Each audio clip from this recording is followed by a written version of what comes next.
जय राधा माधवा जय कुंज बिहारी जय गोपी जन वल्लभा जय गिरिवरदारी यशोदानंदन ब्रज जन रंजना यशोदानंदन ब्रज जन रंजना यमुना तीरवनचारी जय कुंज बिहारी यमुना तीरवनचारी जय कुंज बिहारी जय कुंज बिहारी जय राधा माधवा जय कुंज बिहारी हरे कृष्ण कृष्ण कृष्ण हरे हरे हरे राम राम राम हरे हरे हरे कृष्ण कृष्ण कृष्ण हरे हरे हरे राम राम राम हरे हरे ओम अज्ञानतिमिरान्धस्य ज्ञानाञ्जनशलाकया चक्षुरुन्मीलितं येन तस्मै श्रीगुरवे नमः।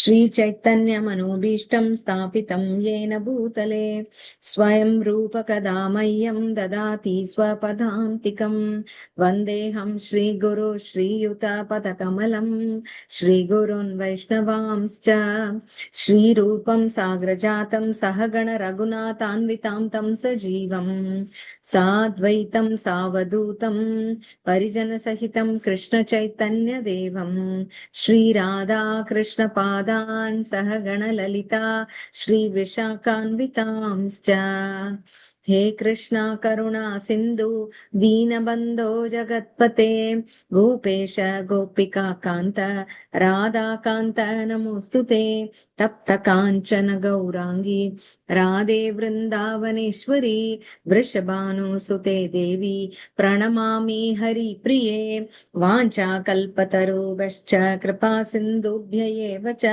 पतितानां पावनेभ्यो वैष्णवेभ्यो नमो नमः। जय श्री कृष्ण चैतन्य प्रभो नित्यानन्द श्री अद्वैत गदाधर श्रीवासादि गौरभक्तवृन्दा हरे कृष्णा कृष्णा कृष्णा हरे हरे हरे राम राम राम हरे हरे ஸ்ரீல பிரபுபாத் கி ஜெய். ஹரே கிருஷ்ணா. இன்னைக்கு நம்ம பக்தி விருக்ஷா டாபிக்ஸ்ல ஒன்னான கலிபுருஷனின் 4 கால்கள் அப்படின்றத பார்க்க போறோம். அதாவது கலியுகத்தின் 4 கால்கள் அப்படின்னு பாக்குறோம். அதுதான் தர்மத்தின் 4 தூண்கள் அப்படின்னும் சொல்லப்படுறது.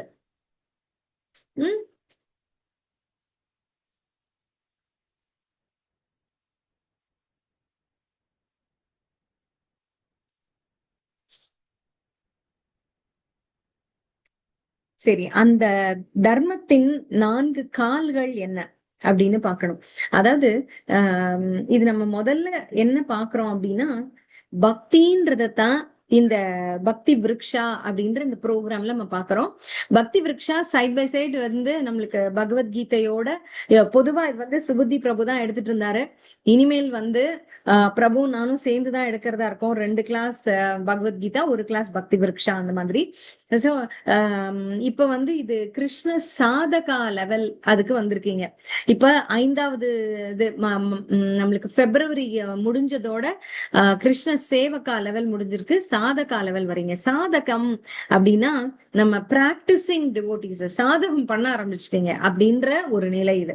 சோ இப்ப நாம என்ன ஞானங்கள் தெரிஞ்சுக்கணும் அப்படின்னு நம்ம குரு பரம்பரையில நிர்ணயிச்சு வச்சிருக்காங்களோ அது வந்து நாங்க புதுசாலாம் செட் பண்ணல, அது இருக்கு பக்தி விருக்ஷா ப்ரோக்ராம்னே.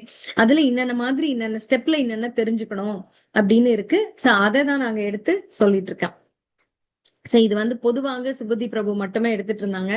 அத வந்து இப்ப நாங்க ஷஃபில் பண்ணி எந்த நாளைக்கு 2 பகவத்கீதா கிளாஸ், ஒரு பக்தி விருக்ஷா கிளாஸ் அப்படின்ற ஒரு மாடல்ல எடுத்துட்டு போறோம்.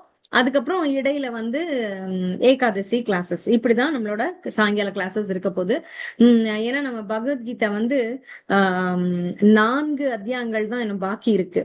நம்ம 13 வரைக்கும் பார்த்துட்டோம். 17 14ல இருந்து 18 வரைக்கும், இந்த 14, 15, 16, 17, 18 5 அத்தியாயங்கள் தான் இருக்கு.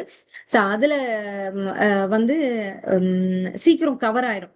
அதனால இந்த பக்தி விருக்ஷா ப்ரோக்ராம்ஸ வந்து ஒரு 2 வாரத்துக்கு ஒரு தடவை அப்படின்னு கொண்டு போகாம ஒரு வாரத்துக்கு ஒரு தடவை அப்படிங்கிற மாதிரி வச்சு, அதாவது 2 கிளாஸ்க்கு ஒரு தடவை அப்படின்னு வச்சு நிறைய எடுக்கலாம் அப்படின்ற ஒரு தீர்மானத்தோட அதான் இப்ப இந்த புது ஸ்டெப் 5க்கு இப்ப நீங்க வந்திருக்கீங்க. கீதா ஞானம் பக்தி படிகள் அப்படின்னு சொல்றாங்க. 5வது படியில நீங்க பிறக்கீங்க. அந்த படிக்கான பக்தி விருக்ஷா கிளாஸஸ் எது அப்படின்னு பார்த்தோம்னா அந்த டாபிக்ஸ் தான் எடுத்து நம்ம இப்ப பாக்குறோம். இன்னைக்கு நம்ம எடுத்துக்கிட்டு இருக்க தலைப்பு வந்து கலிபுருஷனின் 4 கால்கள் அப்படின்னு. இப்ப பக்தி விருக்ஷா அப்படின்னா, விருக்ஷம்னா என்ன? மரம். சோ அது எப்படி வளர்கிறது, நம்ம எப்படி அதை வந்து வளர்த்துக்கலாம் கொஞ்சம் கொஞ்சமா அப்படின்னு நிர்ணயிச்சு ஒரு சிஸ்டம் கிரியேட் பண்ணி வச்சிருக்காங்க ஜெயபாதக சுவாமி மகாராஜோடைய டிசைபிள்ஸ். சோ அதை தான் வந்து நம்ம இப்ப ஃபாலோ பண்றோம். அதுல பக்தி அப்படின்னா என்ன, பக்தி செய்வதால என்ன கிடைக்கும் அப்படின்னா, பக்தி செய்வதால நம்ம பாவங்கள் கழியும், கர்மா கழியும் அப்படின்னு ஒரு இடத்துல பாக்குறோம். அப்ப இந்த கர்மா அப்படிங்கிறது என்ன, பாவங்கள்னா என்ன, அதை பற்றி நாம புரிஞ்சுக்கணும். 4 முக்கியமான பாவங்கள் யாவை, அதுதான் இந்த கலிபுருஷனின் 4 கால்கள். அப்ப 4 முக்கியமான பாவங்கள் அப்படின்னு பார்த்தோம்னா எது இல்ல, அந்த 4 கால்கள் என்ன, அந்த 4 கால்கள்னால என்ன, உடலுக்கு பலம் கொடுக்கக்கூடியது. இப்ப ரொம்ப நம்ம வெயிட்டா இருக்கோம், ஹெவியா இருக்கோம் அப்படின்னா எதுக்கு வந்து பிரஷர் ஜாஸ்தி ஆகுது, நம்ம காலுக்கு. சோ இந்த காலு தான் உடம்பை தாங்குகிறது இல்லையா? சோ அப்ப இந்த இதை அந்த கலிபுருஷனை வந்து காளை அப்படின்ற மாடா சொல்றாங்க. அந்த மாட்டை தாங்கக்கூடிய இந்த 4 கால்கள், இத வந்து பெர்சானிபிகேஷன் அப்படின்னு இங்கிலீஷ்ல சொல்லுவாங்க, உருவகப்படுத்துறது. இந்த கலிபுருஷன் அப்படிங்கிற ஒரு விஷயத்தை உருவகப்படுத்துறாங்க, உருவம் கொடுக்கறாங்க. உருவம் கொடுத்தா அது ஒரு மாடு, 4 கால்கள் கொண்ட மாடாக இருக்கு.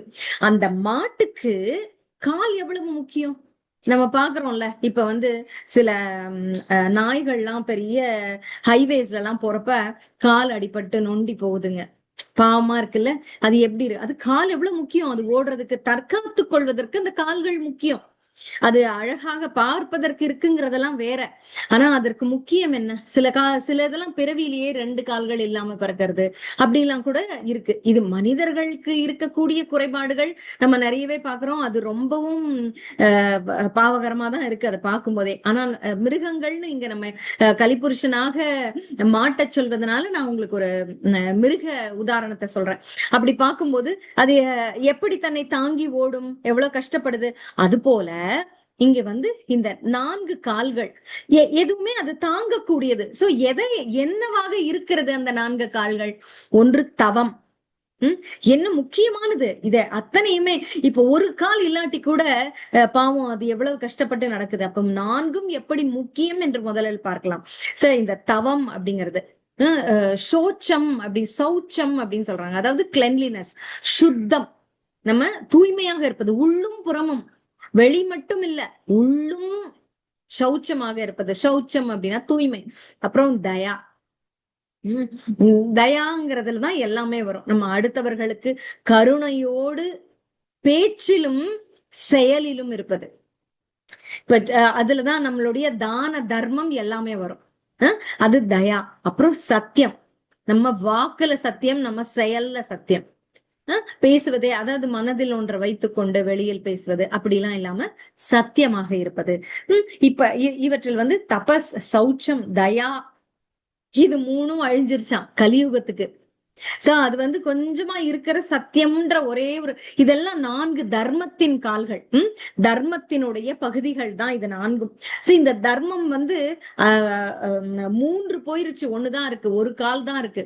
நம்ம கால்னா என்ன சொல்றோம் பொதுவா? 1/4 கிலோ கொடுங்க அப்படின்னா என்ன? ஒரு கிலோல 4ல் ஒரு பங்கு, அதுதான் கால்.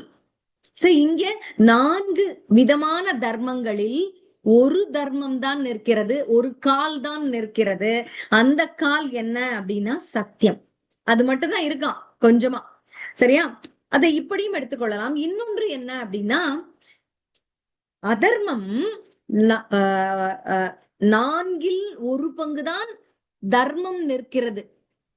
இந்த 4ல் 3 பகுதி அதர்மமாகிவிட்டது.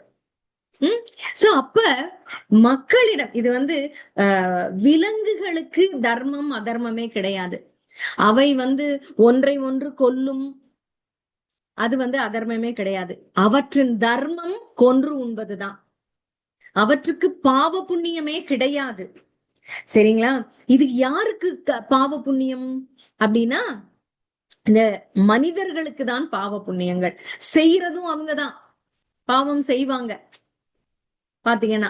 அதனால் பாதிக்கப்படுவது யாரு? பாவம் செய்வது மனிதர்கள். சரி, அப்ப பாதிக்கப்படுவது இந்த காளை போன்ற மிருகங்கள் தான். அவர்களைத்தான் இது சென்று தாக்குகிறது அப்படின்னு சொல்றாங்க. அப்ப இதுக்கு வந்து ஒரு அழகான ஸ்லோகம் இருக்கிறது. அது உங்களுக்கு பாகவதத்துல வருகிற ஒரு அழகான ஸ்லோகம் இது. ஒரு நிமிஷம்.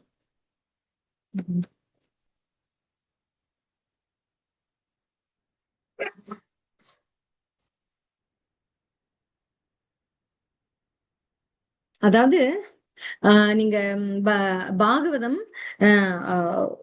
முதல் காண்டம் 16வது அத்தியாயம் 20வது ஸ்லோகம் பாத்தீங்கன்னா, பாதைர் நியூனம் சோச்சசி மைக பாதம் ஆத்மானம் வா விருஷலைர் போக்ஷ்யமானம் ஆஹோ சுராதின் ஹிருதயஜ்ஞ பாகான் பிரஜா உதஸ்வின் மகவத்ய வர்ஷதி அப்படின்னு.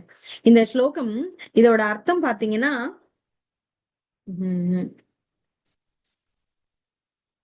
நான் இப்போது எனது 3 கால்களை இழந்து விட்டேன். இப்போது ஒரு காலிலேயே நிற்கிறேன். என்னுடைய நிலை உனக்கு வருத்தத்தை அளிக்கிறதா? அல்லது இனிமேல் சட்டத்துக்கு கட்டுப்படாத மாமிசம் உண்பவர்கள் உன்னை இன்னும் சுரண்டி விடுவார்கள் என்று நீ கவலையில் இருக்கிறாயா? இப்போது யஜ்ஞங்களே நடைபெறாத காரணத்தால் தேவர்கள் யஜ்ஞத்தில் தனக்கென்று கிடைக்கக்கூடிய பங்கு கிடைக்காமல் துன்பப்படுவார்களே, அதை கண்டு வருந்துகிறாயா? அல்லது வெள்ளத்தாலும் வறுமையாலும் வாடுகிற உயிர்வாழிகளின் துயரத்தை கண்டு துக்கப்படுகிறாயா? அப்படின்னு இந்த ஸ்லோகத்தினுடைய அர்த்தம். இது அது என்ன பிரபுபாதர் வந்து இதற்கு என்ன விளக்கம் சொல்றார் அப்படின்னா, கலியுகத்தின் அடையாளங்களாக இவை இருக்கின்றன. நான் ஒரு காலில் மட்டும்தான் நிற்கிறேன் அப்படின்னு அந்த கலிபுருஷன் சொல்கிறான். எனக்கு 3 கால்கள் போய்விட்டது அப்படின்னு. இதற்கான காரணங்கள் என்னவாக இருக்கலாம் அப்படின்னு சொல்லி இங்கு கூறப்படுகிறது. மற்ற 3 கால்களை நான் தொலைத்து விட்டேன். இப்போது கலியுகத்தில் சமயம் அப்படிங்கிறது, ரிலிஜன், அதாவது தர்மம் அப்படி என்ற ஒன்றே இல்லை. இதில் காளை அப்படின்ற இங்க ஒரு உருவம் சமய சடங்குகளை குறிக்குது. அதாவது தர்மத்தை குறிக்கிறது. அந்த தர்மம் தான் காளையாக இருக்கிறது. அந்த அந்த தர்மத்தின் பிரதிநிதியாக இந்த காளை காட்டப்பட்டிருக்கு. அதனால்தான் நான் இப்படி ஒத்த கால நிக்கிறேனே, இது உனக்கு வருத்தத்தை கொடுக்குதா? சட்டத்துக்கு கட்டுப்படாத மாமிசம் உண்பவர்கள் நிறைய இருப்பாங்க பத்தியா? சட்டத்துக்கு புறம்பா அப்படின்னா என்ன? சட்டத்துக்கு புறம்பாக அப்படின்னா என்ன அப்படின்னா, சட்டம் கூட அனுமதிக்குதா மாமிசம் சாப்பிடுவதுன்னா? சில பேரை அனுமதிக்கிறது. அதை மீறியும் அத்துமீறி, அந்த சட்டத்தை மீறி ஒரு அளவுக்கு அதிகமாக தர்மத்துக்கு புறம்பாக மாமிசம் உண்பதைத்தான் இது சொல்கிறது. இப்ப வந்து சில கோவில்கள்ல, காளி கோவில்கள், ஐயனார் கோவில்கள் அதெல்லாம் நம்ம பாக்குறோம். அதுல வந்து சில மிருக பலிகள் கொடுக்கப்படுகின்றன. அதனால் அதை கொண்டு சமைக்கப்பட்ட உணவு அவர்களுக்கு படைக்கவும் படுகிறது. அது மக்கள் வந்து உண்ணவும் செய்கிறார்கள். இது வந்து ஒரு சாராரான மக்களுக்கு அனுமதிக்கத்தான் பட்டிருக்கிறது. சோ இது வந்து அனுமதிக்கப்பட்ட மாமிச உணவு எடுத்துக்கொள்ளப்படலாம்னு. அது போக நீங்க வந்து இறைச்சிக்காக இந்த ஸ்லாட்டர் ஹவுசஸ் அப்படின்னு சொல்றாங்கல்ல, அதுக்காக வண்டி வண்டியா மாடுகளும் மற்ற மிருகங்களும் போய் அதை சேர்த்து அவற்றை கொன்று அதாவது டீப் ஃப்ரீசிங் அந்த மாதிரி எல்லாம் பண்ணி அவற்றை ஒரு பெரிய வியாபாரமாக, கசாப்பு கடைகள்னு சொல்றாங்க இல்லையா, புச்சர் ஷாப், அப்படியாக விற்பனை செய்வது தவறு. அதை ஒரு தொழிலாக எடுத்து அவற்றை ஒரு உணவாக கொண்டு எல்லாருக்கும் அத விநியோகம் செய்து பண்ணுவது தப்பு அப்படின்னு சொல்றாங்க. அதுதான் வந்து சட்ட ரீதி, சட்டத்திற்கு புறம்பாக. சட்டம்னா இங்க தர்மத்திற்கு புறம்பாக. சட்டம் என்பது சட்டம் இருக்கா அப்படின்னு எல்லாம் கேட்காதீங்க. சட்டம் இருக்கா இல்லையான்னு எனக்கு தெரியாது. ஆனால் தர்மத்துக்கு புறம்பானது இது அப்படின்றது மட்டும் உண்மை. அதாவது பாரு, அதனால்தான் நான் வந்து இதுல விஷயங்கள் இன்னும் சட்டத்துக்கு கட்டுப்படாத மாமிசம் உண்பவர்கள் உன்னை இன்னும் சுரண்டி விடுவார்கள்னு நீ கவலைப்படுறியா அப்படின்னு கேட்கப்படுகிறது இங்க. அது ஏன்னா இது காளையாக இருக்கிறது, மாடு. ஏன்னா மாட்டுக்கு ரொம்ப அபாயகரமானது இந்த கலியுகம். அது அப்புறம் உன்னை சுரண்டி விடுவார்கள், உனக்கு இன்னும் நீ ஆல்ரெடி பலவீனமாக இருக்கிறாய், இன்னும் நீ பலவீனமாக ஆகி விடுவாயோ அப்படின்னு. அப்புறம் இப்போது யஜ்ஞங்களே நடைபெறாத காரணத்தால் தேவர்கள் யஜ்ஞத்தில் தனக்கென்று கிடைக்கக்கூடிய பங்கு கிடைக்காமல் துன்பப்படுகிறார்களே. அதாவது நம்ம பகவத்கீதையில பாக்குறோம் இந்த சுழற்சி. அதாவது தேவர்கள் நாம் கர்ம காண்டம் முதலான யஜ்ஞங்கள் செய்வதால் அவர்கள் திருப்தியுற்று நம்மளுக்கு தேவையானவற்றை கொடுக்கிறார்கள். என்ன மழை பொழிகிறார்கள், விளைச்சல் கொடுக்கிறார்கள். அவர்களுடைய அருளால் நமக்கு அனைத்தும் கிடைக்கிறது. அவற்றை நாம் வந்து அனுபவிப்பதற்கு முன்பு என்ன செய்ய வேண்டும்? பகவானுக்கு அதனை அர்ப்பணம் செய்துவிட்டு நாம் அனுபவிக்க வேண்டும். அப்ப அந்த யஜ்ஞ சுழற்சி வந்து முற்று பெறும். அப்பதான் சரி வரும். அப்படி இல்லாம நம்ம இங்கேயே நமக்கு கிடைச்சது நம்மளே வச்சுட்டோம்னா அது பகவானுக்கே அர்ப்பணிக்கப்படாமல் இருந்ததுனால் அவன் திருப்தி அடைய மாட்டான். அப்புறம் அதுக்கப்புறம் நம்ம எங்க திரும்ப அவனிடம் ஒரு கைமாறு எப்படி எதிர்பார்ப்பது? கைமாறு இல்லாமல் அவன் செய்து கொண்டுதான் இருக்கிறான். ஆனால் என்ன அப்படின்னா, நம்முடைய செயல்களுக்கு ஏற்றவாறுதான் அவன் நம்மளுக்கு கைமாறு செய்வான். அவன் நம்ம கேட்காமல் கொடுத்து கொண்டுதான் இருப்பான். ஆனால் தொடர்ந்து நமக்கு ஒரு பாடம் கற்பிக்க வேண்டாமா? அதனால அதாவது நம்ம இப்ப குழந்தையே இருக்குன்னு வச்சுக்கோங்க, அது சொன்னது கேட்கல அப்படின்னா தண்டிக்கிறோம் இல்லையா? அது போல பகவான் நம்மை ஒரு நாள் தண்டிப்பான். அதனால அந்த சுழலை நாம் எப்போதுமே, அதுக்குதான் அந்த யஜ்யங்களில் தேவர்களுக்கு கொடுக்க வேண்டிய ஹவிஸ் அப்படின்னு சொல்றாங்கல்ல, பாகம், அது கொடுக்காததுனால நீ கவலைப்படுறியான்னு. அவர்களுக்கு சரியா போனா இந்த சுழற்சி, உணவு சுழற்சி சரியா நடந்துகிட்டே இருக்குமே, அப்புறம் என் மேல கை வச்சிருவாங்களோன்னு இந்த காளை பயப்படுதான். அதை கண்டு வருந்துகிறாயா, அல்லது வெள்ளத்தாலும் வறுமையாலும் வாடுகிற உயிர்வாழிகளின் துயரத்தை கண்டு துக்கப்படுகிறாயா அப்படின்னு சொல்லுது இந்த ஸ்லோகம். அப்புறம் பாத்தீங்கன்னா 4 யுகங்கள்ல இதே கலிபுருஷன் எப்படி இருந்தான் அப்படிங்கிறதும் சொல்லப்படுகிறது. சத்திய யுகத்துல 4 கால்களும் இருந்தது. திரேதா யுகத்துல 3 கால்களாக அது குறைந்தது. துவாபர யுகத்துல 2 கால்கள் தான். ஆனால் கலியுகத்துல இப்ப ஒரே ஒரு கால் தான் இருக்கு. அது சத்தியமாக மட்டுமே இருக்கு. ஆனால் இந்த கலிபுருஷன் அந்த ஒரு காலும் பலவீனமா இருக்கான் அவனுக்கு. அதுதான் இங்க சொல்றாங்க, அது இன்னும் பலவீனம் அடைந்து கொண்டு வருகிறான் அப்படின்னு. சரி, இப்ப நம்ம இந்த 4 பாவங்கள் என்ன அப்படின்னு பார்ப்போம். அப்புறம் மகாராஜ் பரீட்சித் வந்து அந்த கலிபுருஷனை எங்கு சென்று நீ வசிக்கலாம் அப்படின்னு சொன்னான் கலியுகத்துல அப்படின்றத பார்ப்போம். பாவங்கள் நம்மை உடலோடு அடையாளப்படுத்திக் கொள்ள தூண்டும். இப்ப பாவங்கள் நாம செய்கிறோம் அப்படின்னா அந்த பாவங்கள் வந்து நாம் நம்மை உடல் என்று நினைப்பதால் அந்த பாவங்கள் இன்னும் பெருகும். அதைத்தான் நம்ம செய்து கொண்டே போவோம். அதாவது நாம் உடல் என்று எண்ணும் போதுதான் அந்த பாவங்களை செய்தோம். உதாரணத்துக்கு இப்ப வந்து ஈஜிப்ட் எல்லாம் நம்ம பாக்குறோம் இல்லையா, அதுல வந்து மம்மிஸ் இருக்கு, அதுல வந்து உடல்களை புதைக்கிறாங்க, அதுல அவர்களுக்கு பிடித்தமானவற்றை எல்லாம் சேர்த்து புதைப்பார்கள், வைத்திருப்பார்கள். இப்ப கூட நம்ம பார்க்கலாம் அப்படின்னு எல்லாம் சொல்றாங்கல்ல. அப்ப இந்த உடலை வைக்கிறார்கள். உடல் சொர்க்கத்துக்கு போகும் என்றால் எப்படி போகும்? இந்த பொருள்களை எடுத்துக்கொண்டு போகும் அப்படின்னு எல்லாம் சொல்றாங்க. எப்படி எப்படி சாத்தியம் அது? இங்கு இருக்கிறது இந்த உடல் எப்படி போகும்? அதுக்கு வந்து கிராவிட்டியில தான் கீழே கிடக்கு.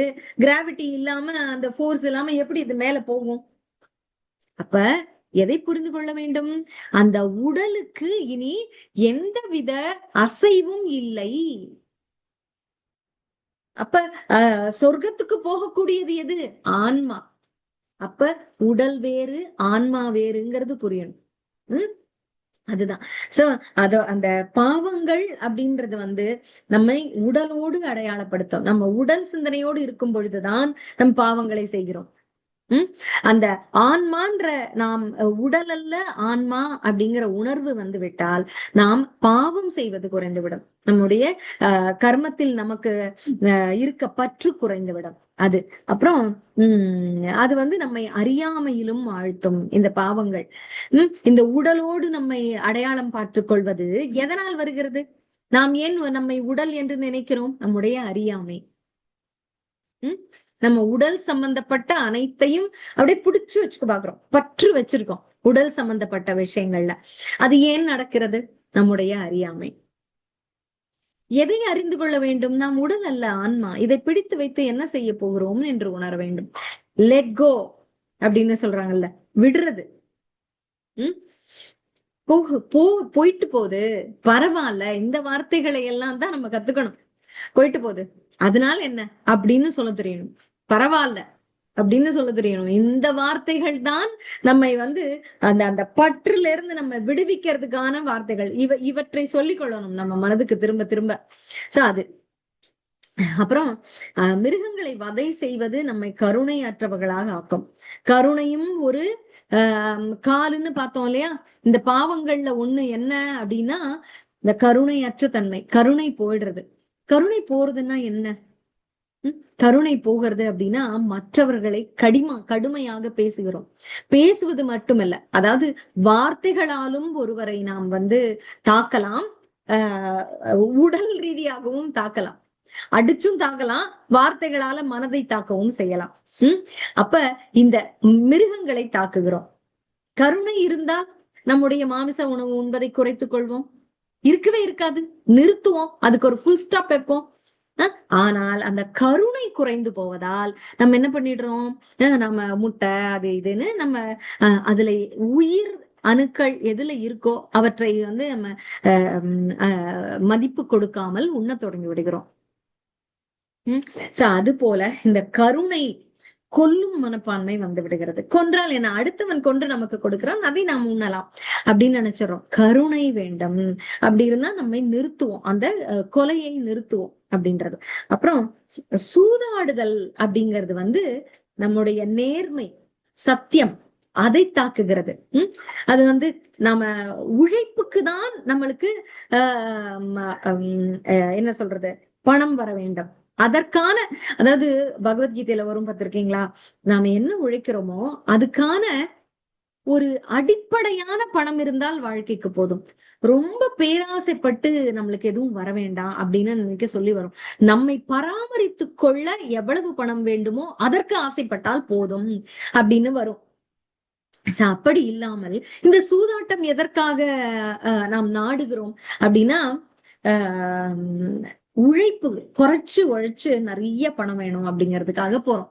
உழைக்க வேண்டாம், எனக்கு சும்மா உட்காந்துருக்கணும், சோ இப்படி சும்மா பணத்தை கொடுக்குறேன்னா அது 4 மடங்கா வரும்ன்றான், நான் போடுறேன் அப்படின்னு. வருமா வராதா தெரியாது, இழக்கதான் செய்வான் இறுதியில. ஏன்னா அவனுடைய அது வந்து ஏமாற்ற பார்க்கிறான் அடுத்தவர்களை, அப்ப தானே ஏமாந்து போகிறான். அங்கும் வந்து அந்த கர்மா வேலைதான்.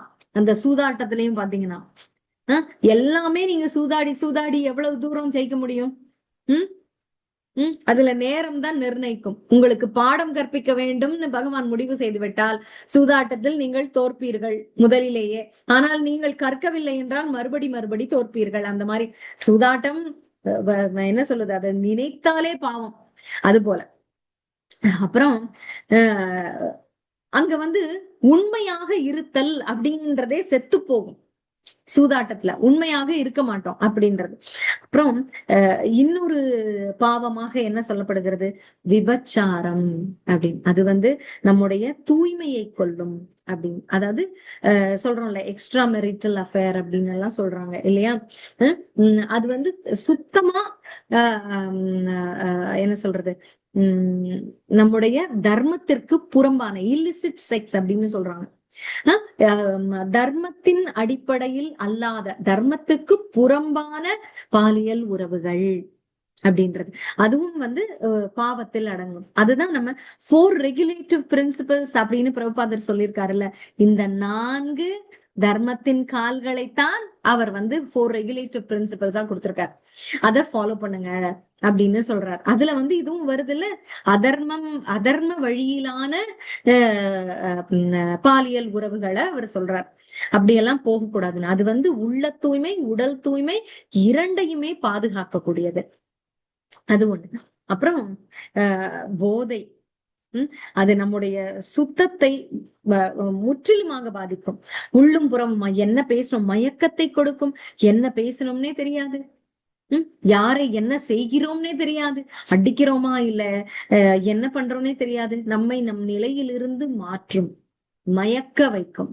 அதுதான் போதை அப்படின்னு சொல்றது. சரி, இப்படியாக இது அதாவது மனிதர்கள் இந்த 4 பாவங்களிலிருந்தும் விலகி இருக்க வேண்டும். அப்போதான் அவர்களுடைய நிலை உயரும் அப்படின்னு பிரபுபாதர் சொல்றார். யாருமே இப்ப 4 வருணங்கள் அப்படின்னு பாக்குறோம். சரி, இதுல பிராமணர், சக்தியர், வைசியர், சூத்ரர்னு பாக்குறோம். அதுக்கு கீழே இன்னும் மலையச்சர்கள், சண்டாளர்கள்னு நிறைய இருக்கிறது. ஆனால் இந்த வர்ணங்களை நாம் பிறப்பினால் அப்படின்னு தவறாக எடுத்துக்கொள்ளக்கூடாது. இந்த தர்மத்தை எந்த அளவுக்கு கடைபிடிக்கிறோமோ, நம்முடைய குணம் எப்படி இருக்கிறதோ அதற்கு தகுந்தாற் போலதான் நம்முடைய வர்ணம் நிர்ணயிக்கப்படுகிறது. எந்த பாவங்களுமே செய்யாமல் இருக்கக்கூடியவர்கள் மேல்நிலை. அடுத்தது கொஞ்சம் கொஞ்சம் ஏதோ செய்யறாங்க அப்படின்னா அடுத்த நிலை. அப்புறம் கொஞ்சம் கொஞ்சமா குறைஞ்சு ரொம்ப பாவங்கள் செய்யறான்னா கீழ்நிலை. இப்படிதான் எடுத்துக்கொள்ள வேண்டும்.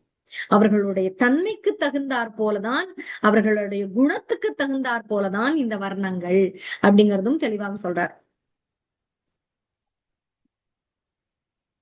அப்ப இப்படி நாம் இந்த பாவங்கள் பக்தி செய்வதனால் பாவம் போகுதுன்னு சொல்றாங்கல்ல, எப்படி அப்படின்னா இதுக்கு கலியுகத்துல ஒரு ஒரு எளிய வழி கொடுத்திருக்கார் பகவான் நம்மளுக்கு. அதாவது நம்முடைய ஒவ்வொரு யுகத்திலும் ஒன்றொன்றை செய்தார்கள். அப்ப அதற்கான வழிகள் இருந்தது. ஆனால் இப்ப அதற்கான வழியும் இல்லை. சுத்தமான பொருட்கள் கிடைப்பதில்லை யாக யஜ்ஞங்கள் செய்வதற்கு. தியானம் செய்வதற்கு சரியான இடம் கிடைப்பதில்லை. அப்படி ஒரு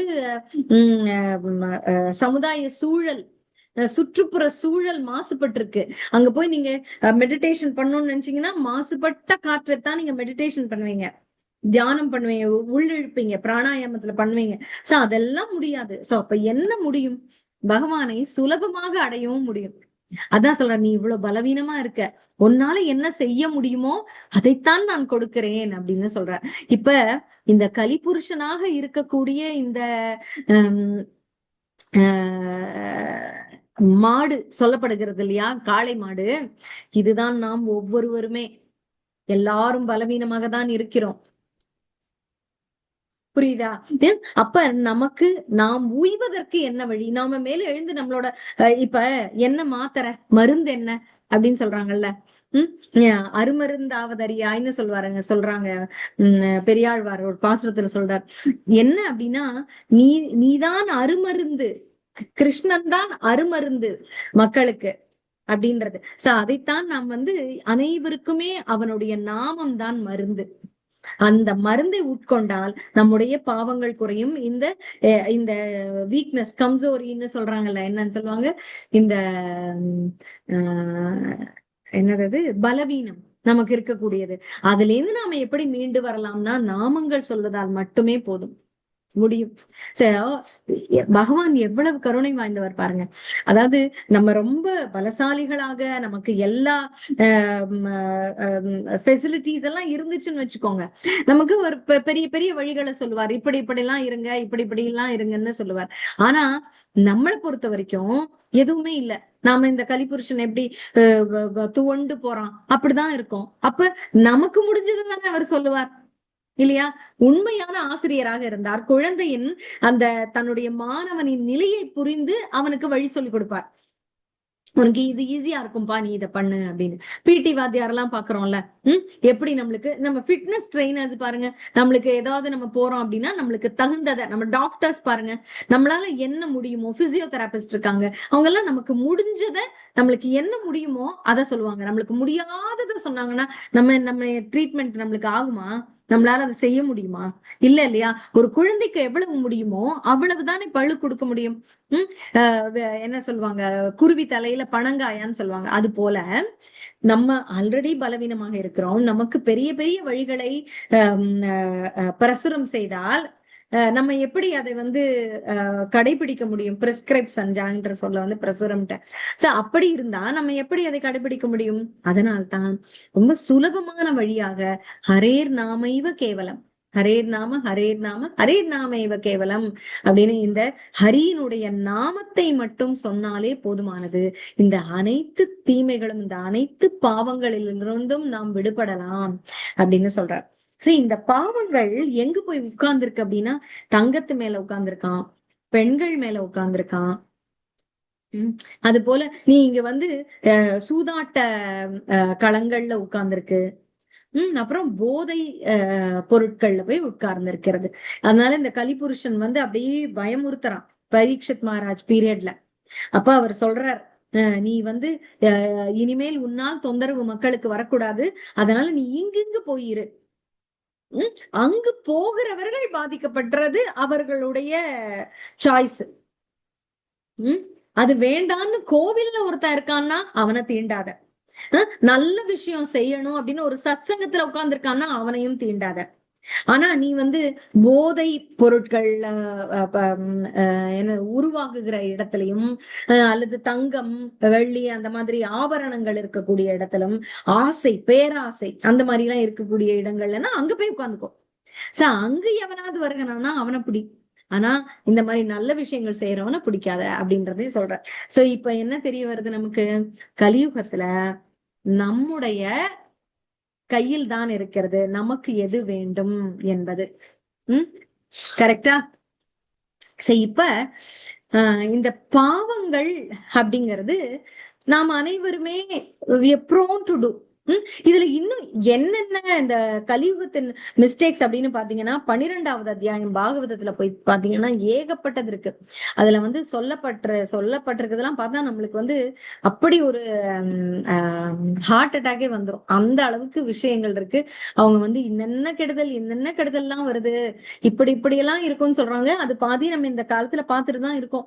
கலியுகம் அப்படித்தான் இருக்கிறது. அதுல முக்கியமானது என்ன சொல்றாங்க அப்படின்னா என்னென்ன போகும் அப்படின்னு சொல்றாங்க, என்னென்ன இருக்காது நம்ம கிட்ட முக்கியமா அப்படின்னா ஆயுள் குறையும், ஞாபக சக்தி குறையும், அப்புறம் வந்து இருங்க உம்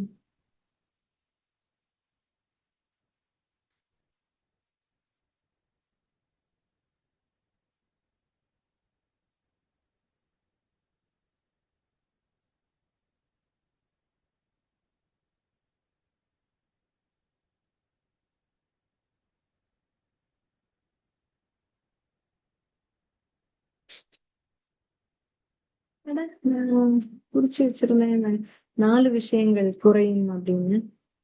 இருங்க. உம்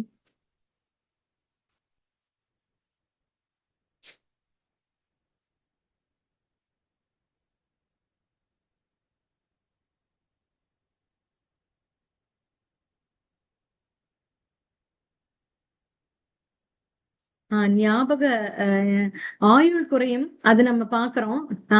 கருணை குறையும். சாரி, அதாவது கலியுகம் வளர வளர என்னெல்லாம் குறையும் அப்படின்னா, ஆயுள் குறையுமா, கருணை குறையுமா, ஞாபக சக்தி குறையுமா, சமய கொள்கைகள் அதாவது தர்மம் குறையுமா.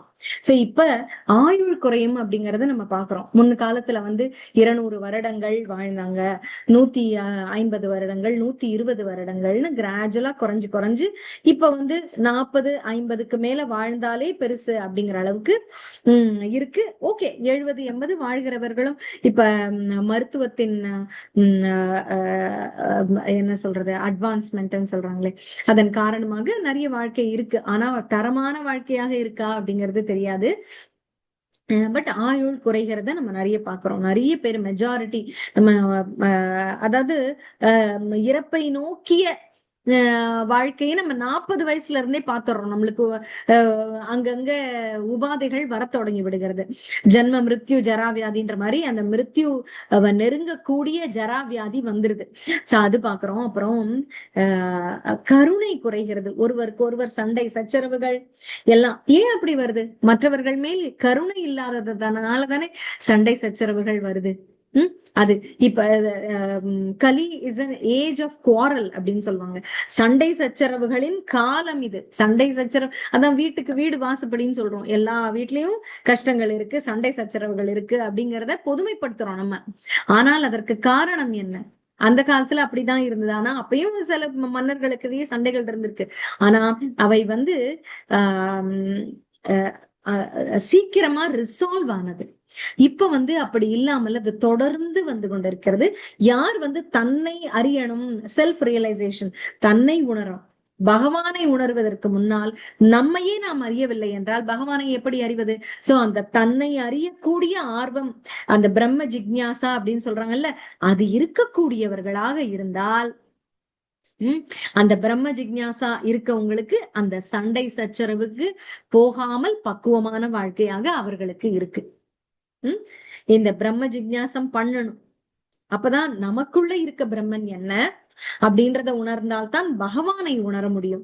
சோ அதுக்காக இத நம்ம பண்றோம். சோ அந்த கருணை அப்பதான் நிலைநாட்ட முடியும். நம்ம கிட்ட கருணையை நம்ம ஆயுள் நம்ம கையில இல்ல. ஆனால் இந்த கருணை போகுதுன்னு சொல்றாங்க நம்ம கிட்ட இல்லைன்னு. சோ எப்படி இதை மீட்பது அப்படின்னா, இந்த கருணையை மீட்பதற்கு நம்மை அறிய வேண்டும். நம்மை அறிவது அப்படின்னா என்ன? நம்மை அறிவதுனா நம்மளுடைய உண்மையான நிலை என்ன, பகவானின் சேவகர்கள் நாம் அப்படின்றதுதான் இறுதியான முடிவு. நாம் இந்த உடல் அல்ல ஆன்மா, அது பேசிக். அதுக்கு மேல என்ன? உடல் அல்ல ஆன்மா. சரி, இந்த ஆன்மா பரமாத்மாவோடு தொடர்பு கொண்டிருக்கிறது.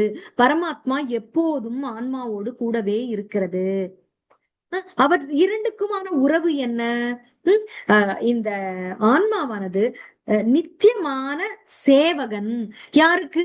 பரமாத்மாவாகிய பகவானுக்கு அப்படிங்கிறது. இதுதான் நம்முடைய ஸ்வரூபம். அதை நாம் உணர வேண்டும். அதான் பிரம்ம ஜிஞ்ஞாசம் பண்ணி நாம இறுதியாக உணர வேண்டியது இதைத்தான். அதை உணர்ந்து நாம செய்யும் பொழுது நம்முடைய கருணை, அதாவது பகவான் மேல் நம்முடைய கருணை பெருகும் பொழுது, நம்முடைய பகவத் பக்தி பெருகும் போது மற்ற உயிரினங்கள் மற்ற மனிதர்கள் மேலும் நம்முடைய கருணை நிச்சயமாக மேம்படும். அதுல டவுட்டே இல்லை. நம்ம பகவானை நேசிக்கக்கூடிய மனம் நமக்கு வந்துட்டா நம்முடைய சக மனிதர்களையும் கண்டிப்பாக நேசிப்போம்.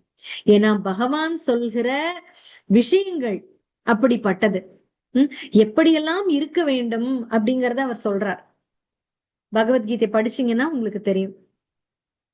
அப்படியான விஷயங்கள் பகவத்கீதையில இருக்கு. அப்படி பார்க்கும்போது அதுல என்னெல்லாம் வருது? சகிப்புத்தன்மை வருது, பொறுமை வருகிறது, கோபமின்மை வருகிறது. இதெல்லாம் நம்ம பாக்குறோம். அப்ப நாம் நமக்குள் பக்குவம் அடைந்து நம்மை நாம் சுத்திகரணம் பண்ணிக்கிறோம். அப்படி இருக்கும்போது நாம மட்டும் முன்னேறுவோம்ங்கிறது இல்ல. நாம பகவான் கிட்ட நெருங்குவோம் என்பது ஒன்று. பகவத் விஷயங்களை படிக்கும் பொழுதும் பகவத் நாமத்தை சொல்லும் போதும் நம்ம பகவானுக்கு நெருக்கமானவர்களாக ஆவோம். ஒண்ணு. இன்னொன்னு என்ன, நம்மை சுற்றி இருக்கவங்க சந்தோஷமா இருப்பாங்க. ஏன்னா நாம பக்குவமானவர்களாக நடந்து கொள்வோம். அப்ப நம்ம அவங்க கிட்ட சல்லு புல்லுன்னு விழுக மாட்டோம். அவங்களுக்கு கம்ஃபர்டபுளா இருக்குமா நம்மள ஹேண்டில் பண்றது? உம் நாம அவங்க கிட்ட போய் ரொம்ப தொந்தரவு பண்ண மாட்டோம் அவங்களையும். ஏன்னா பக்குவம் அடைந்து கொண்டே வருவோம். எப்படி இருக்க வேண்டும் என்கிற ஞானத்தை நாம் பகவத் விஷயங்களை கேட்பதன் மூலமாக அறிகிறோம். கேட்பதன் மூலமாக அறிகிறோம்ன்றதை விட இந்த கேட்டும் அறிகிறோம். அதோடு முக்கியமா என்னன்னா நாமம் ஜபிக்கிறோம் பாத்தீங்களா, அதனுடைய அருள் முழுமையாக நம்மளுக்கு வர வேண்டும் என்றால் அப்படி அந்த சுத்த நாமமாக நம்ம ஜபம் பண்ண வேண்டும். அப்ப அந்த அருள் நமக்கு நாள் முழுவதும் நம்ம மேல இருக்கும். சரிங்களா? அந்த நாம சுத்த நாமம் தான் ஜபிக்கிறோமாங்கிறதுக்கு டெஸ்ட் என்ன தெரியுமா? நாம நினைச்சுக்க கூடாது நம்ம ஜபம் பண்ணிட்டோம் அதனால நம்மளுக்கு எல்லாம் நல்லது வரும் அப்படின்னு இல்ல. நம்மை சுற்றி இருக்கிறவர்கள் நம்மை ஏச்சும் பேச்சும் பண்றாங்கன்னு வச்சுக்கோங்க, நம்மள குற்றம் சொல்கிறார்கள் என்றால், இன்னைக்குதான் நான் கேட்டேன், மகாராஜ் சொல்றார், மற்றவர்கள் நம்மை தவறாக நினைப்பது அப்படின்றது இருக்கதான் செய்யுது இல்லையா? அதை எப்படி எடுத்துக்கொள்ள வேண்டும் அப்படின்னா, நமக்கு நாம் முன்னேறுவதற்கான படியாக அதை எடுத்துக்கொள்ள வேண்டும். நமக்கே அவர்கள் நமக்கு கண்ணாடி போட்டு காட்டுகிறார்கள்னு நினைக்கணுமா? அப்படி ஒரு கண்ணாடி நமக்கு கிடைப்பது அரிது. உன்னை பாராட்டி கொண்டே இருக்கக்கூடியவர்கள் பக்கத்துல நீ இருந்தால் நீ வளர மாட்ட. உன்னை குற்றம் சொல்கிறவர்கள் அப்படி இப்படின்னு சொல்லும் போது நாம என்ன நினைப்போம், சரி இன்னும் கொஞ்சம் இன்னொன்று நம்மை மாற்றிக்கொள்ள வேண்டும் அப்படிங்கிறத விட நம்முடைய பொறுமையும் நம்முடைய சகிப்புத்தன்மையும் மற்றவர்களை ஏற்றுக்கொள்ளும் தன்மையும் தன்னலமற்ற தன்மையும் முக்கியமாக, அவர்கள் நம்மை பாராட்ட வேண்டும் என்பதற்காக மட்டும் இல்லாமல் தன்னலமற்ற தன்மை, செல்ஃப்லெஸ்ஸா சேவை செய்ய வேண்டும் என்கிற மனப்பான்மையும் வருமா. அடுத்தவர்கள் நம்மை தவறாக நினைக்கிற, இப்ப நீங்க ஒரு பெரிய சேவை ஒண்ணு பண்ணிருக்கீங்க, ஒரு குடும்பத்திலேயே ஒரு ஃபங்க்ஷன், அதுக்கு நீங்க அவங்க அந்த ஃபேமிலிக்கு அவ்வளவு ஹெல்ப் பண்ணிட்டு வந்திருக்கீங்க. உங்க அக்கா ஃபேமிலி, நாத்தனார் ஃபேமிலி, உங்க அண்ணா ஃபேமிலி, உங்க தங்கை ஃபேமிலி, உங்க தம்பி ஃபேமிலி, யாரோ அவங்க வீட்டுல கல்யாணம் நல்லா பண்ணிட்டு வந்திருக்கீங்க. ஆனா இறுதியாக ஒரு ஏச்சும் பேச்சும் கேட்கிற மாதிரி வருது, நீ என்ன அப்படி பண்ணிட்ட இப்படி பண்ணிட்ட. அப்ப நான் அதோட தான் ரிலேட் பண்ணி பார்த்தேன். அப்படி இருக்கும்போது எதுவும் நம்ம இன்டென்ஷன் தப்பாக இல்லை, நம்ம நல்லாதான் பண்ணோம். ஆனா அவர்கள் தவறாக நினைக்கிறார்கள். நான் அதை எப்படி எடுத்துக்கொள்ள வேண்டும் அப்படின்னா, இன்னும் நான் என்னோட தன்னை பாராட்ட வேண்டும், தன்னை குற்றம் சொல்கிறார்கள் அப்படின்னு பார்க்காம தன்னலம் இல்லாமல் நான் இன்னும் என்னை இன்வால்வ் பண்ணி வேலை பண்ணிருக்கணும். நான் செஞ்சுட்டேன். பட் அவர்கள் அதை எப்படி வேணா ஜட்ஜ் பண்ணி ஜட்ஜ்மெண்டலா சொல்லட்டும், நீ அப்படி நீ இப்படி பரவாயில்ல. தன்னலமற்ற தன்மையைத்தான் அது தூண்டுகிறதாம். தன்னலமற்ற தன்மையை வளர்த்து கொள்வதற்கான வாய்ப்பாக அதை பார்க்க வேண்டும்னு சொல்றார். எவ்வளவு முக்கியமான விஷயம் அது. அப்படியாக இந்த கருணையை நாம் வளர்த்து கொள்வது பத்தி. அப்புறம் ஞாபக சக்தி குறையக்கூடிய விஷயங்கள் என்ன பார்த்தோம்? ஆயுள் குறையுது, கருணை குறையுது, ஞாபக சக்தி குறையுது, தர்மம் குறையுது. சரி, இந்த கருணை குறையறது வரைக்கும் பார்த்துட்டோம். ஞாபக சக்தி குறையறது அது நம்ம எல்லாருமே பாக்குறோம் இல்லையா? நாம சொன்ன விஷயங்களையே பலமுறை காலையிலயும் பகவத்கீதை கேட்கிறோம், சாயங்காலமும் ஒவ்வொரு நாள் புதன் வெள்ளி பகவத்கீதை கேட்கிறோம். அப்படியே மனப்பாடம் ஆயிடுச்சா? கேட்கிறவங்களை விடுங்க, படிச்சு சொல்றோமே நாங்க, எங்களுக்கு என்ன திரும்ப கேட்டீங்கன்னா மனப்பாடமா தெரியுதா? திரும்ப புஸ்தகம் இல்லைன்னா சொல்ல முடியல. இப்ப தேடினேன் பாருங்க, 4 விஷயங்கள் படிச்சேன்னு சொல்லி எங்க வச்சிருக்கேன்னு சொல்லி தேடினேன் பாருங்க. அப்படி இருக்கு ஞாபக சக்தி. நான் என்னை பொறுத்தவரை, நான் படிச்சு கொண்ட வரை, என்னோட அனுபவத்திலையும் நான் சொல்றேன், என்னுடைய ஞாபக சக்தியை நான் நம்புவதே இல்லை. அதனாலதான் எப்போதுமே குறித்து கொள்வேன். குறிச்சுக்கலன்னா மறந்து போயிடும். மனசுல குறிச்சுக்க முடியாது. அங்க என்ன இருக்கு எழுதிக்கிறதுக்கு சொல்லுங்க? அதாவது சில பேருக்கு இருக்குமா அந்த மாதிரி தன்மை. கூறத்தாழ்வான்னு கேள்விப்பட்டிருக்கீங்களா? ஸ்ரீ வைஷ்ணவ ஆச்சாரியர், அவர் ராமானுஜருடைய முதல் சிஷ்யர். ரொம்ப முதல்னா முதன்மையானவர், அவருக்கு ரொம்ப வேண்டியவர், ரொம்ப நெருக்கமானவர். கூறத்தாழ்வான். அவர் ராமானுஜரோட சேர்ந்து அவர்கள் வந்து காஷ்மீரத்துக்கு போறாங்க. அங்க வந்து கிரந்தங்கள்லாம் மேனுஸ்கிரிப்ட்ஸ் அப்படின்னு சொல்லுவாங்கல்ல, ஒரிஜினல் அவைகள்லாம் இருக்கும். அவற்றை எடுத்து நாம வந்து பாஷ்யம் எழுதுவதற்கு அவற்றை போய் கிரந்தங்களை பெற்று வருவோம்னு சொல்லி போறாங்க. அப்ப அங்க இருக்க பண்டிதர்கள் வந்து ராமானுஜருக்கு கொடுப்பதற்கு சற்றே பொறாமைப்பட்டோ இல்ல கொடுக்க வேண்டாம்னு நினைக்கிறாங்க. ஆனாலும் முதல் நாள் வந்து சென்று அவர்கள் வேதாந்த சூத்திரம் தன்னுடைய அந்த கிரந்தத்தை எடுத்து கொண்டு வந்துடுறாங்க. அப்புறம் அடுத்த நாள் காலை பார்த்தா அந்த கிரந்தத்தை காணும். ஏன்னா அவங்க திரும்ப எப்படியோ அந்த பண்டிதர்கள் எடுத்துக்கொண்டு விட்டார்கள், இவர் எழுதக்கூடாது அப்படின்னு நினைக்கிறாங்க. அப்போ ராமானுஜர் ரொம்ப வருத்தமா சொல்றாரு, என்னடா போயிடுச்சே அப்படின்னு சொல்றாரு.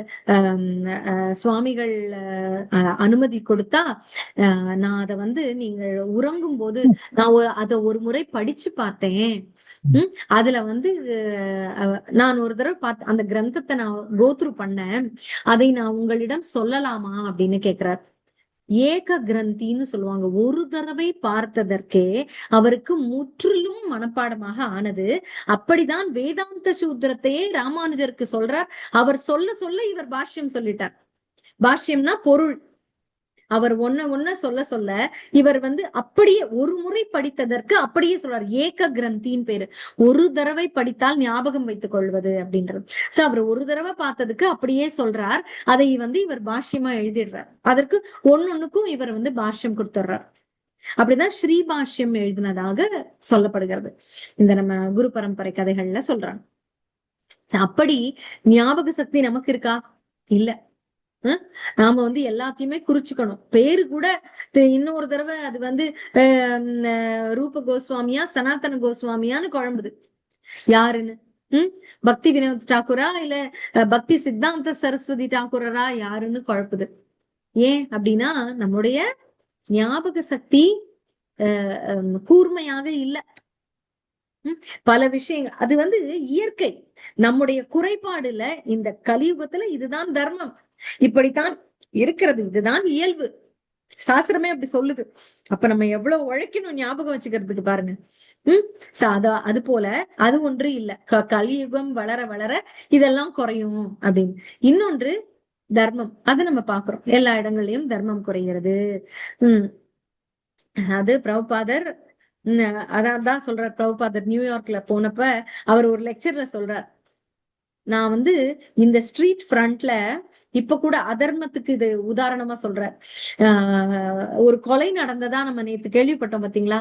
இதுதான் கலியுகத்தின் நிலை. அது என்ன ஒரு 50 வருஷம் முன்னாடியே சொல்றாரு அது நடந்திருக்கு. எங்கேயோ நம்ம பார்க்க கண் முன்னாடி கொலை நடப்பது அப்படிலாம் இருக்கு அப்படின்னு சொல்றாரு. இதுதான் கருணை இல்லாத தன்மை, தர்மம் அழிகிற நிலை. சரி, இவற்றுக்கெல்லாம் வழியாக நம்ம என்ன பாக்குறோம்? இதற்கெல்லாம் வந்து மருந்தாக என்ன இருக்கக்கூடியது என்ன அப்படின்னா நம்முடைய இந்த 4 கோட்பாடுகள், விதிமுறைகள் என்னென்ன? யாராவது சொல்லுங்க பாக்கலாம். கவிரூபிணி மாதாஜி சொல்லுங்க, என்ன 4 கோட்பாடுகள் நமக்கு பிரபுபாதர் கொடுத்தது? இல்ல நர்மதா மாதாஜி, பொன்னி மாதாஜி, கவிரூபிணி மாதாஜி சொல்லுங்க பாப்போம். சொல்லுங்க. 4 கோட்பாடுகள் பிரபுபாதர் நம்மளுக்கு கொடுத்தது என்ன? 4 ரெகுலேட்டிவ் பிரின்சிபல்ஸ் அப்படின்னு சொல்றாங்க. மது அருந்துதல் அது இருக்கக்கூடாது. நான்வெஜ் தவறான உறவு, தவறான உறவு. அப்புறம் இப்ப நம்ம சொன்னோமே சூதாட்டம். இது 4ம் நாம விலகி இருக்க வேண்டும்ன்ற ஒரு கண்டிஷனை வச்சார் பிரபுபாதர். அது போக அவர் கொடுத்த இதெல்லாம் வந்து டோன்ட்ஸ். டூஸ்ல என்ன அப்படின்னா நம்ம ஜபம் ரெகுலரா செய்யணும், 16 சுற்றுக்கள் ஜபம் செய்ய வேண்டும் அப்படின்னு சொன்னார். அதோட மட்டுமல்ல, அது மட்டும் பண்ண பத்தாது. அதோட என்ன அப்படின்னா அதாவது யாம் பெற்ற இன்பம் பெருக இவ்வையகம் போல நாம் முதல்ல கிரந்தங்களை நல்லா படிக்கணும், சாஸ்திரங்கள் படிக்கணும், அவற்றை அறிந்து மற்றவர்களுக்கு எடுத்து சொல்லணும். சரி, இவற்றை நாம் அறிவதற்கு நமக்கு ஒரு குரு தேவை. குரு குருவை யாரு காட்டுவா? சாது காட்டுவாரு. மூத்த பக்தர்கள் நமக்கு காட்டுவாங்க. அப்புறம் இதற்கு முக்கியமா எப்போதும் என்ன வேணும்? சாஸ்திரங்களுடைய சாஸ்திரங்கள் சொல்லிய விஷயங்களையும் நம்ம செய்யணும். டூஸ் இது மூணும். சாது, சாஸ்திரம், குரு, இது மூணும் நமக்கு அவசியம். இவங்க மூணுடைய அசோசியேஷன் எப்போதுமே வைத்துக் கொள்ள வேண்டும்.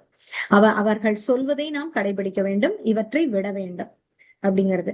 சோ என்ன சொல்லியிருக்காங்க நம்ம குரு அப்படின்னு பார்க்கணும். நம்ம எப்போதும் நம்முடைய குருவின் திருப்திக்காக நாம் காரியம் செய்ய வேண்டும். அப்ப குருவின் திருப்திக்கு காரியம் அப்படின்னா என்ன அப்படின்னா, நம்முடைய மூத்த பக்தர்களுக்கு, சேவகனுக்கு சேவகனாக இருக்கணும். வேலை செய்யறதுக்கு நம்ம ஒத்துக்கணும். அதாவது குருவுக்கு தான் நேரடியா சேவை செய்ய முடியும் அப்படிங்கிறது இல்ல. சில பேருக்கு தான் அந்த வாய்ப்பு கிடைக்கும். அப்ப சில பேர் என்ன பண்ணும், குருவனுடைய கட்டளையாக பலர் லைன்ல வருவாங்க. அவங்க அதை செய்வாங்க, இதை செய்வாங்க, இதை செய்வாங்க, செஞ்சுட்டே வருவாங்க. அப்ப நம்ம எந்த படியில இருக்கோமோ அவர்களுக்கு, நம்ம மேல இருக்கவங்களுக்கு நாம ஒரு சேவை செய்வது.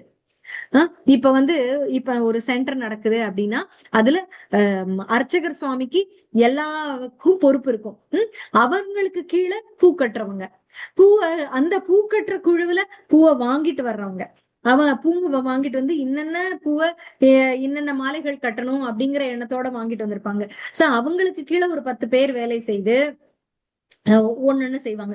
கடைசியா அத சுத்தம் பண்ணி ஒரு ஊசி கூட கீழே விழாம, ஒரு நூல் குப்பை கூட இல்லாமல், ஒரு பூ கூட, ஒரு காம்பு கூட குப்பை இல்லாமல் சுத்தம் செய்து விட்டு போவது வரை சேவை செய்யறவங்க இருக்காங்க இல்லையா? அவங்களுக்கு என்ன நினைப்பாங்க, நமக்கு மேல இருக்கிற இந்த மாதாஜிக்கு நம்ம வேலை செய்யறோம், அவங்க எப்படி எதிர்பார்க்கறாங்களோ அதுபடி நம்ம செஞ்சு கொடுக்கணும். அப்படிதான் எல்லாமே. இப்ப நம்ம இதான் மினியல் சர்வீஸ்ன்னு சொல்லுவாங்க, சின்ன சின்ன சேவை. இப்ப ஒரு கிளீனிங் குரூப்ல இருக்காங்க அப்படின்னா அதுக்கு கீழே இருக்கக்கூடிய நாம செய்யறோம் அப்படின்னா அவங்க எப்படி கேக்குறாங்க, மாதாஜி இது ஃபுல்லாவே ரொம்ப மண்ணா இருக்கு, இந்த இடத்த நம்ம சுத்தம் பண்ணணும் அப்படின்ட்டாங்கன்னா அந்த மாதாஜி திருப்தி அடைகிற வரைக்கும் நம்ம செய்யறோம். இப்ப கிச்சன் வேலை செய்யறோமா, அவங்க எப்படி அதை நறுக்கி கேக்குறாங்களோ அதுபடி அந்த வாழைக்காய அந்த கத்திரிக்காயை நறுக்கி கொடுக்குறோம். நமக்கு மேல இருக்கக்கூடிய அந்த சாது திருப்தி அடையணும். அவர் திருப்தி அடைந்தால் பகவானை திருப்தி செய்தது போல. தாசானு தாசன், அந்த தாசன் அவன் பகவானுக்கு தாசனாக வேலை செய்து கொண்டிருக்கிறார், அவருக்கு தாசனாக நாம் செய்வாங்க. இது நமக்கு பணிவை கொடுக்கும், பக்குவத்தை கொடுக்கும். இதெல்லாம் செய்யணும். இது ஜபம் மாத்திரம் இல்ல, சேவையும் முக்கியம். ஜபத்தோடு நாம் கிரந்தங்களை படிப்பது, சாஸ்திரங்களை படிப்பதும் முக்கியம், சேவையும் முக்கியம். இதை செய்வதனால் தான் நமக்கு ஒரு பணிவு வரும், அந்த கருணை வரும். இது இப்படி இருந்தால்தான் கலியுகத்தில் நாம் சரியான வாழ்க்கை வாழ முடியும் அப்படின்றது. சரி, இந்த கலியுகத்தினுடைய இந்த பலவீனமான இந்த நிலையை நாம் எப்படி கடக்கலாம் அப்படின்னா இந்த வழிமுறைகள் மூலமாக தான். சரிங்களா? உங்களுக்கு ஏதாவது கேள்விகள் இருந்தா கேட்கலாம், உங்களோட கருத்துக்கள் இருந்தாலும் பகிரலாம். ஹரே கிருஷ்ணா. ஹரே கிருஷ்ண மாதாஜி. நான் பாகவதத்திலேயே இதுல படிச்சேன்னு சரியா ஞாபகம் இல்லை மாதாஜி. அதான் நீங்க சொன்ன மாதிரி ஞாபகம் தான் குறையுது. எழுதி வச்சிருக்கேன், ஆனா எந்த புக்கம் தேடுறேன் கிடைக்கல. அது சத்திய யுகத்துல வேற லோகத்துல, பூலோகத்துல இல்லாம வேற லோகத்துல கலி இருந்தது. திரேதா யுகத்துல நாட்டுல இல்லாம தனி தீவுல இருந்தது. துவாபர யுகத்துல ஊருக்குள்ள வந்துச்சு. கலி யுகத்துல வீட்டுக்குள்ளேயே வந்துருச்சு. அதுக்கு உதாரணங்களும் இருக்கும் மாதாஜி. அந்த கலியுகம் வீட்டுக்குள்ள வர்றதுக்கு மகாபாரதம், கௌரவர்கள் பாண்டவர்கள் ஒரே வீட்டுக்குள்ள வர்றது, அப்படி ஒன்னொன்னுக்கு இதோட எங்க வச்சு இருக்கு. கண்டிப்பா இருக்கு மாதாஜி, நமக்கு தான் தெரியல. பாகவதத்துல படிச்ச ஞாபகம். ஆனா அது எங்க எழுதி வைக்கிற மாதாஜி, எங்கன்னே தெரியல. அதான் ஞாபகம் குறையிறது நீங்க சொன்னது 100%, 100க்கு 100 200 சொல்லலாம்.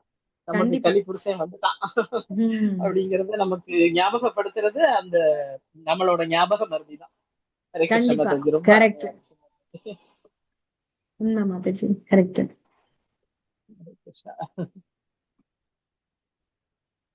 பார்வதி குமார் மாதாஜி, யாரு நீங்க? புதுசா தான் வந்திருக்கீங்க. ஹரே கிருஷ்ணா. ஆமாங்க.